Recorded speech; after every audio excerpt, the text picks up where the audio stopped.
Revival is not just people praying loud. Revival is a testimony of a people that are completely submitted to God. In Acts of the Apostles chapter 15 verse 26, he said Paul and Barnabas, he said this be the men that hazarded their lives for the gospel. I read stories of revival and I told myself, Lord help me. This Christianity we are doing, have we begun? Have we begun? People that were so submitted to God, they were willing to let go of everything.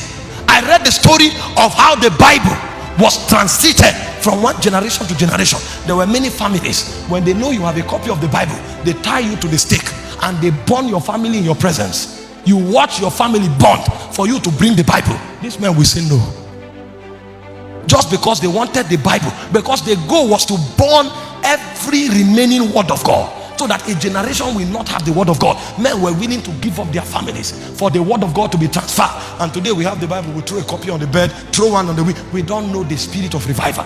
It's a spirit of absolute submission to God. I read the story of Perpetua and Felicity, a woman and her slave, pregnant. They gave her an option to deny God or they will kill her. She said she will not. They kept her in prison until she was delivered of her baby, and they brought her to the arena. A woman who just gave birth, injured all over, but there was conviction too strong that could not be changed. They brought her to the arena and she was torn apart by wild beasts. Those were the things that fueled the conviction of the church. The church of the first order were not powered by testimonies of God bless you. They were powered by the deaths of the martyrs that refused to deny the faith. So even in the face of death, they stood their ground. That's why when you study church history, you will never find birthdays. It's only death days they found, because your death was more important than your birth. They want to know, how did you depart from this world? What was the depth of your conviction? What were you able to withstand for God? I read the story of Polycarp, the bishop of Smyrna, who was the disciple of John the Beloved. He was 86 years old when they came to abduct him, and they told him he could escape. He said no. He wanted to leave a testimony for the church. Even though he had opportunity to escape, he stood there, and when his captors came, he gave them food to eat, and when they finished, he followed them out.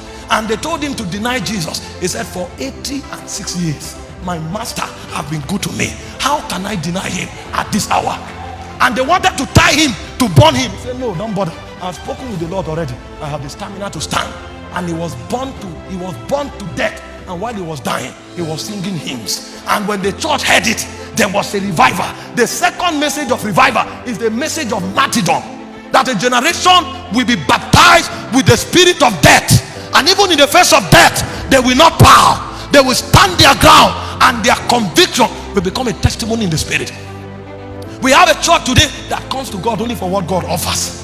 We don't know the church that is willing to give up herself anymore. He said, time will fail me to speak of Gideon, to speak of Barak, to speak of Samuel and the prophet, who through faith subdued kingdom. They wrought righteousness. They obtained promises. He said, weak men were made valiant in battle. He said, in the face of deliverance, they denied it, that they may receive a better resurrection. He said, men were sawn asunder. Women received their bear back to life. What was the power that regulated them? It was the spirit of martyrdom. Jesus came and said, some of you will be in prison for 10 days. He said, but if you do not deny my name, I will give you a crown of life. The power of revival is the power over death. That when the church is marching on, she doesn't bother what is by her way. None will break their rank. They can walk through fire. They can walk through death. Their testimony will remain the same. It is always Jesus. We will not be careful to answer you in this matter. You can make the fire 7 times hotter. We will not bow. Oh King, we will not bow. You can make it 7 times hotter. We will not bow. And even while they were being thrown to death, they were singing songs of praise. And suddenly the king saw a 4th man in the fire. Is it not 3 men we threw into the fire? How come I see 4 men? And he said, the 4th man looks like the son of the highest. When we embrace martyrdom, then the outpouring can come. If our gospel is about what God can give alone, then we are not ready for revival, because there's a place where your life will be demanded of you. In Matthew 24 from verse 9, he said, you will be delivered of affliction. You will be delivered up to be killed. He said, many will hate you. He said, there will be betrayers and there will be offenses, because iniquity shall abound. The love of many shall wax cold. But he said, him that endures to to the end. It's not he that I deliver, he that endures to the end. There is a place where our testimony becomes the texture of our endurance. What can you stand for Jesus? What can you survive for Jesus?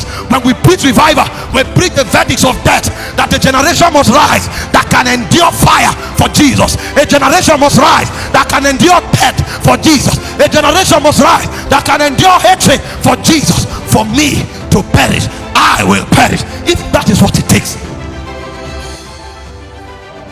Revival comes on the shoulders of martyrs. How many things can we give up? How many things can we endure?